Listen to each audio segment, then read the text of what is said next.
All right, guys. We are doing the Inca Empire today. Okay, we just finished looking over the Aztecs, and I hope you guys enjoyed it. I always enjoyed teaching the Aztecs. I think they're a lot of fun. I know y'all really enjoyed the talking about the sacrificing and the calendars and the them using math and all that stuff, and of course us making pyramids, but we're moving on today to the Inca, and the Inca are just as cool as the Aztecs. I think you'll really enjoy them as well. Some of y'all, everybody actually, watched the Mummy video yesterday, and you started watching it, and you just kind of saw they're cool people. Okay, they did they were back then they were very advanced, and it's really fun to me to learn about these guys, and I hope you're enjoying it as well. Let's talk about the Inca though, okay? You know, Today this is your learning target. Your learning target is I will discover the ancient Inca Empire of Latin America. Okay, so that's the number one thing you're gonna do. You're gonna try to target this. What you need to learn today is you need to know and discover the ancient Inca Empire of Latin America. Okay, now to follow that, I will understand the impact of Spanish and Inca conflict had on Latin America. So how did the conflict between the Spanish and the Inca affect Latin America? That's what we're trying to figure out today. Okay, that's the target we're trying to hit. And of course, at the bottom, you have your standard. The student will describe the impact of European contact on Latin America. And if you don't understand what that means, that means kind of what our learning target says. How did the Spanish impact Latin America when they came over? Okay. All right. So let's dig into our notes. Okay. Everybody should have them right here. I got mine right here with us. Okay. Let's go through and look at these. All right. Number one says, what ancient civilization was built along the Andes Mountains in South America 800 years ago? Okay. First and foremost, you should know what the Andes Mountains are from our lesson on Latin American physical geography. Okay. So now the Andes Mountains they go along the western side of Latin, or more South America. But looking at the question, what was the civilization? That would be this civilization right here. Okay. All right. Who is that? Well, that's the Inca. Okay. The Inca civilization. All right. So there you go. Number one, the Inca civilization. All right. Number two, what were two major cities of the Inca civilization? Well, you need to find major cities. There's major cities right here. And you can pause that and write down the two major cities right here. Okay. Cusco and Quito. Okay. Now, Cusco is way more famous. Quito was a big deal, but Cusco is kind of what everybody else talks about when they think about the Inca Empire. Okay. So the two major cities of the Incan civilization were Cusco and Quito. How many people were a part of the Inca civilization? What does it say the population was? So you need to find this word population and write down the number out to the side of it. Remember, population means amount of people.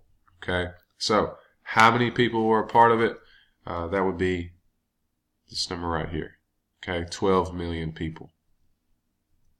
What was the language of the Inca? The language is right here. It's called Quechua. Okay? That was their language. Their language is called Quechua. Okay? So just like we speak English or Spanish, their language was Quechua. Okay? Number five, what were two things that the skilled Inca workers were able to build? Okay? Well, if we read the next line, it says civilization was built along the Andes Mountains. Okay, all right, that's not an answer. You know that now.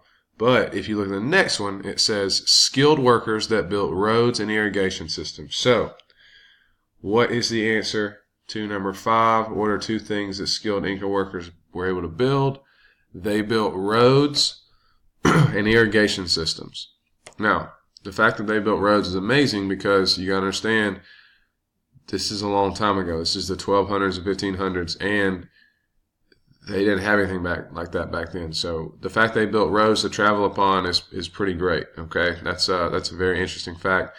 as well as irrigation systems. And if you don't know what an irrigation system is, an irrigation system is something that brings water to the people to drink and also to water their crops. They were big farmers, and they built this irrigation system for themselves and also for the food source they had when they planted things. Okay.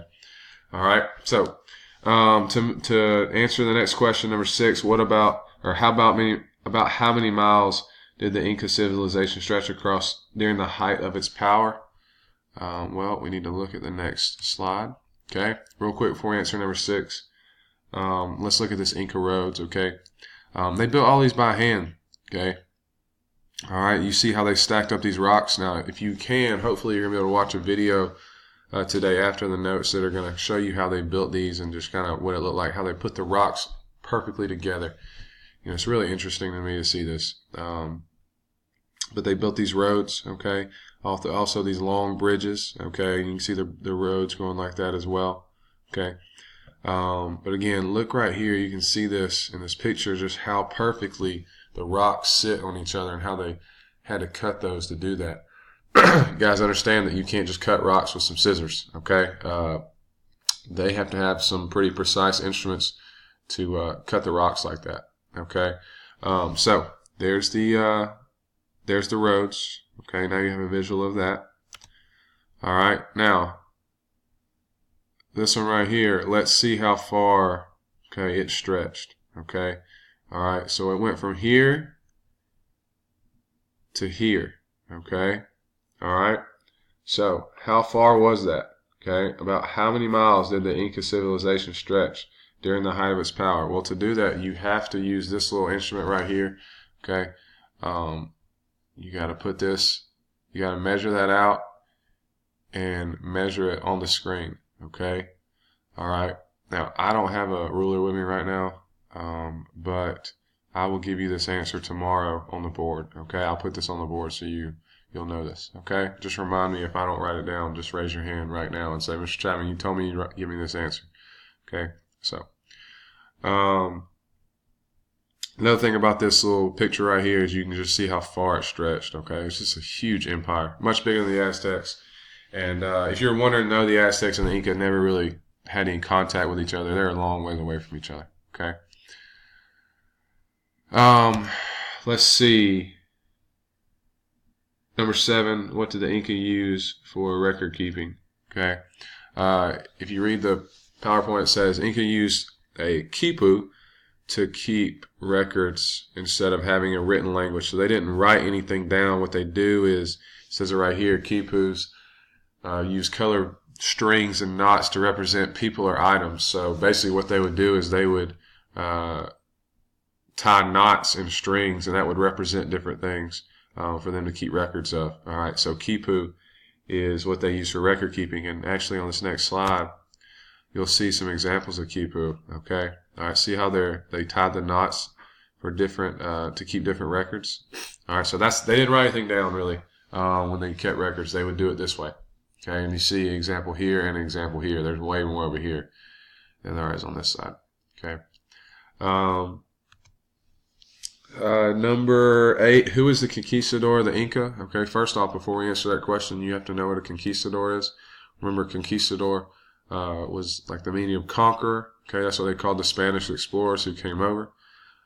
So who was the conquistador? Who was the conqueror of the Inca? Well, that would be this man right here. Okay, his name is Francisco Pizarro. He was a Spanish explorer. Okay, he came over to the New World and he was looking for what they all wanted. They all wanted the 3 G's, right? God, gold, and glory.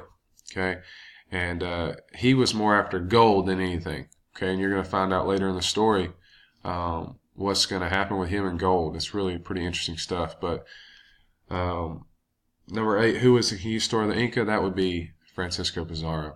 Okay.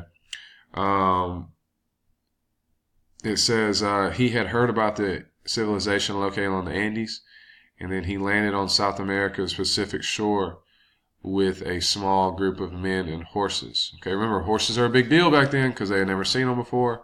And when these guys when the Incas saw these guys, they were really perplexed. They really thought that they were a big deal. Okay, and of course we just talked about this, but it says Pizarro was in search of gold and silver. So number 9, what was Pizarro in search of? Right here. Okay, gold and silver. Okay, gold and silver. All right. So pause that and write that down when you need to. Moving on. Who was to become the leader of the Inca in 1532? Let's read it right here and see what it says. In 1532, the new leader of the Inca. That says Atahualpa. Okay, all right. Don't I know we have a hard time with those names. Okay, but that says Atahualpa. So Atahualpa was on his way to Cusco to be the crowned emperor. So the answer to number 10, that would be Atahualpa. Okay, his name is Atahualpa. All right, say it with me. Atahualpa. All right. Now, he's on his way. Okay, on his way. Excuse me. Pizarro captures Atahualpa before he could reach Cusco. Okay, so he gets captured. Atahualpa is captured by Pizarro. All right. Now, this is what, when we get to number 11, it says describe the encounter between Pizarro and Atahualpa. So first you got to say Pizarro captures Atahualpa. Okay? All right, that's how they first encounter each other. Pizarro captures him. Okay? Then he tells Atahualpa, hey man, you got to give me a room filled with gold and silver. And if you do, I'll let you go. Okay? So, put another point right there underneath number 11 and say Atahualpa said he would give him a room full of gold. All right? So just know that. Pizarro said, Atahualpa, you give me a room full of gold and I will give you your freedom. Now, Pizarro's going to be like, all right, you want to do that? I'll let you go. Deal. And if we read right here, it says Pizarro double-crossed Atahualpa and ordered him killed after being led to Cusco and finding all the treasure. So basically he said, haha, I tricked you. Guess what? Now I got all your gold and now I'm going to kill you. Okay? So Pizarro double-crossed him. All right, so make sure you include things from right here where it says he captured him and then that he said he'd give him a room full of gold if he let him go. And then the fact that Pizarro double crosses Atahualpa and ends up killing him. Okay? And actually, we ask in the next line, number 12, what was Atahualpa's ultimate fate? What was the thing that happened to him? Okay? What was his ultimate fate? Pizarro ends up killing him. Okay? So number 12, you need to make sure you understand his ultimate fate is the fact that Pizarro ends up killing him. Okay? And then 13 says, what did the Spanish do to the Inca houses and temples? Okay? The Spanish that we read right here where it says the Spanish tore down the Inca and Aztec temples and replaced them with Spanish churches and houses. Okay, so that's kind of the ultimate fate of the Aztecs and the Inca. The Spanish pretty much burn down and tear down what they have already set up over here, and they just put their own stuff over top of it. Okay. And when they do that, they replace it with everything. That's why majority of South America and Middle America, including Mexico, speak Spanish, because the Spanish brought over their language, and all the native languages died out, and they started speaking Spanish. Okay, so everything was kind of replaced. Now this next slide, this is a picture of Machu Picchu. This is actually one of the remaining cities that were left, and the Spanish didn't get. You understand, look how high up in the mountains this is. That'd be really hard for the Spanish to take that out. So it's left pretty much like it was when the Inca died out. Really cool place. I've never been before. I would love to go one day. We're going to try to do a VR thing with this on Friday. Okay. There's a lot of cool things you can look at with this. So look at, it's just, that's really cool to me. Okay. Now look, you're about to, when you finish this, go ahead and watch one of the videos below, okay? Alright? And, as always, I haven't shown it in a while, but come here. Oh.